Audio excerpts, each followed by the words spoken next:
Under the dim light of a forgotten moonlit sky, the calm waters of the Mediterranean reflected the stars as faint ripples drifted toward the limestone coast of Egypt.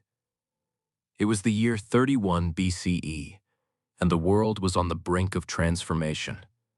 The smoke of civil war had hung over Rome for more than a decade, and now, at the edge of the known world, history was about to pivot. Here, at Actium, the destiny of an empire would be forged. Through ambition, love, betrayal, and the quiet course of ships sliding through the night. The Battle of Actium is remembered as the clash that decided the fate of the Roman world, but beneath the legend lies a story that reveals not only the end of an era, but also the intricate power of personality and politics. Before it ever became a naval confrontation, it was a story of two people, Mark Antony and Cleopatra, facing the relentless tide of history. In their world, loyalty was fluid, power fragile, and time unforgiving. Theirs was a final gamble to control the greatest empire humanity had yet built. A generation earlier, Rome had been a republic, guided by senators and governed through compromise. Yet the murder of Julius Caesar shattered that illusion. Into the chaos stepped Mark Antony, Caesar's trusted lieutenant, a man of immense charisma and boundless appetite. At first, he appeared to be Caesar's natural heir, commanding legions and inspiring the loyalty of soldiers who once knelt before the man who had declared himself dictator for life. Yet in Italy, another rival rose, Gaius Octavius, Caesar's adopted son, later known as Augustus. He was young, cold, and utterly methodical. While Antony embodied vigor and passion, Octavian embodied calculation and patience. Their uneasy alliance, sealed by shared enemies and political necessity, would briefly stabilize Rome. Together with Marcus Lepidus, they formed the Second Triumvirate, a trio empowered to purge Rome of its conspirators. Over the next years, blood darkened the streets. Hundreds of senators and thousands of citizens died in the bloody proscriptions that followed. It was power by terror, and for a time, it worked. Yet empires built on temporary alliances always fracture, and this one was no different. As the blood dried, Antony was drawn eastward, toward the wealth, mystery, and political potential of the Hellenistic kingdoms. In Egypt, he met Cleopatra, the last Ptolemaic monarch. For decades, she had danced on the knife's edge between Rome's interests and her own survival. Educated in philosophy, politics, and languages, Cleopatra was no mere beauty. She understood power at a depth that many of her Roman counterparts did not. To Antony, she represented both a refuge from the poisonous politics of Rome and a means to secure vast resources, grain, ships, gold, to consolidate his claim over the East. Their affair was not inevitable, but it was explosive once it began. Beneath the opulent ceilings of Alexandria's palaces, love and politics intertwined. The Egyptian court dazzled Antony. Here, surrounded by incense and music, by ideas from distant corners of the known world, he abandoned the austerity of Roman tradition. He styled himself a new Dionysus, the god of revelry and abundance. Cleopatra joined him as Isis incarnate, protector of Egypt and mother of his children. Yet back in Rome, perceptions festered. Octavian, ever the manipulator of public opinion, began to shape a narrative. Antony had become enslaved by an Eastern queen, his Roman virtue poisoned by decadent luxuries. It was propaganda of the highest sophistication, and it planted seeds that would bloom in bitter war. By 33 BCE, tensions had reached a breaking point. The alliance of the triumvirate expired. Lepidus was outmaneuvered and cast aside, and what remained was an empire divided between two masters. Octavian controlled the West, Italy, Gaul, Spain. Antony commanded the East, Greece, Asia, Egypt. Yet Rome could not tolerate dual mastery. History had been leading to this precise collision. As diplomats negotiated and spies whispered across borders, Antony gathered an immense military force. His strategy was bold: defeat Octavian decisively in battle, and then move on Rome with Cleopatra's fleet and treasure behind him. In the ancient Amphictyony of Greece lay the harbor of Actium, near the Gulf of Ambracia. It was here Antony and Cleopatra anchored their forces. Nearly 500 warships crowded the coast, each bristling with men and metal. The air hummed with tension. a mix of salt, sweat, and fear. Across the water, Octavian's admiral, Agrippa, prepared his counterstroke. Agrippa was a man of modest origins but immense tactical brilliance. In him, Octavian had found the mind Antony lacked, a master of logistics who read the tides as easily as he measured Roman ambition. While Antony's ships waited, Agrippa circled and harassed his supply lines, cutting them piece by piece. What had begun as a contest of armies turned into a slow siege of attrition. Hunger and disease seeped through Antony's camp as desertions grew daily. And within that camp, rumors began to spread. Some whispered that Cleopatra intended to abandon the cause, that her loyalty was more pragmatic than passionate. Others said Antony no longer commanded like the soldier who had once stood beside Caesar at Pharsalus. Each day that passed eroded morale. Cleopatra, aware of the uncertainty, moved quietly among her people, distributing food, gold, and assurances. She knew that in this war, perception was as powerful as any sword. On the morning of September 2nd, 31 BCE, the sea lay unnaturally still. The sun burned through a thin fog, revealing two colossal armadas facing one another across the Gulf. Trumpets sounded, and the thunder of oars began. Pompeian echoes filled the air as hundreds of ships moved into formation. Antony's vessels were massive, slow-moving giants, equipped with heavy towers and catapults. Octavian's were smaller, faster, built for maneuver. It was not a battle of equal designs. It was a clash between brute strength and calculated agility. The first collision came near midday, when Agrippa's ships darted around Antony's flanks. Roman galleys lunged forward, their bronze rams piercing wooden hulls with echoing cracks. Fire erupted on one of the Egyptian ships, its sails catching the wind and turning into a whirl of smoke and flame. Through the haze, Antony's flagship loomed, a leviathan surrounded by chaos. Cleopatra's fleet, positioned behind in reserve, watched. She had placed her ships strategically, prepared either to reinforce Antony or to retreat if the tide turned. And then, in what would become one of history's most debated moments, she made her decision. Suddenly, her ships unfurled their sails and turned south, breaking away from the fray, their prows aimed toward the open sea and the safety of Egypt. Whether it was a planned maneuver, a desperate escape, or part of a prearranged strategy, no one can say with certainty. What mattered was perception.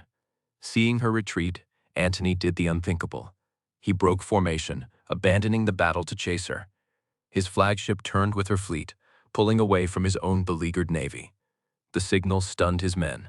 The invincible general, the once hero of Caesar's armies, was in flight. In a matter of hours, Antony's grand forces collapsed into chaos. Octavian's squadrons surged forward, overwhelming what remained. Flames consumed the sea as wooden ships, laden with pitch and oil, burned to their keels. Smoke curled into the blue of the afternoon until it looked as if the gods themselves were closing the curtains on the Republic. Antony and Cleopatra sailed to Alexandria, silent and grief-stricken. Behind them, an empire lay divided. Yet Octavian understood the power of symbols. He did not pursue immediately. Instead, he declared victory and broadcast the narrative across Rome. Antony had been defeated not by arms, but by his own corruption and enslavement to the Egyptian queen. A civilization that prided itself on discipline and virtue found a villain in the image of Cleopatra, rendered as a foreign temptress who sought to drag Rome into Eastern decadence. It was brilliant politics, and Octavian wielded it ruthlessly. Over the next year, Octavian consolidated his power, marching slowly through the eastern provinces, subduing resistance, accepting oaths of allegiance. Each city he entered bowed, sensing that the tide of history had turned. By the time he reached Alexandria in 30 BCE, Antony's army was demoralized, trapped between loyalty and despair. The city that had once been a beacon of knowledge, the home of the great library, of scholars and engineers, now braced for annihilation. Antony, hearing of betrayals and the collapse of his forces, chose defiance. He led a desperate cavalry charge outside the city walls, scattering a small detachment before retreating inside. Cleopatra withdrew to her mausoleum, a gilded tomb she had prepared in advance, filled with gold and treasures, a sanctuary for her final stand. News spread that she had died, and Antony, stricken, fell upon his sword. Mortally wounded but still conscious, he was carried to her. As legend has it, his blood stained the marble floor as she cradled him, their union sealed not in triumph, but in ruin. He died in her arms, whispering loyalty until his last breath. When Octavian entered Alexandria, he found Cleopatra defiant but resolute. The queen who had stood against Rome for decades refused to be paraded as a trophy in his triumph.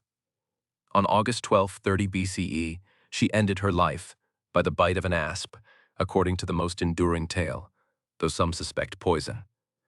Whatever the method, the message was clear. Egypt's last pharaoh would not bow. With her death, a dynasty that had traced its lineage back to Alexander the Great ended. Octavian annexed Egypt as a Roman province, securing the empire's grain supply and immense wealth. More importantly, the psychological war was over. He returned to Rome not just as a victor, but as its savior. Within a few years, the Senate would grant him new powers, giving birth to the title Augustus. The Republic, exhausted from centuries of conflict, breathed its last. The age of emperors had begun. Yet beyond the clash of fleets and the fall of dynasties lies the quieter story. The tragedy of Actium and Alexandria is not merely about the loss of kingdoms, but the collision between ideals and emotions, between the discipline of power and the pull of the heart. Antony, shaped by loyalty to Caesar and driven by passion, could never see the world as Octavian did, a system of precise gears to be engineered. Cleopatra, born into the crumbling splendor of Hellenistic Egypt, dreamed of restoring her nation's sovereignty in a world dominated by Rome. Both were consumed by forces larger than themselves. In the centuries that followed, poets and playwrights would romanticize their tale. To some, it became a parable of doomed love. To others, a lesson in political folly. But the truth, as history often reminds us, is more ambiguous. Cleopatra was not merely a lover, but a ruler, maneuvering to preserve her people. Antony was not a fool enslaved by passion, but a soldier torn between two worlds, Rome's rigid codes and the intoxicating expanse of the East. Their failure redefined world order, signaling the transition from a fractious republic to a centralized empire whose shadow would stretch across centuries. If one were to walk today along the ruins of ancient Actium, the wind still carries a soft salt tang, and under the clear Ionian sky one might imagine the silhouettes of warships gliding ghost-like over the waters.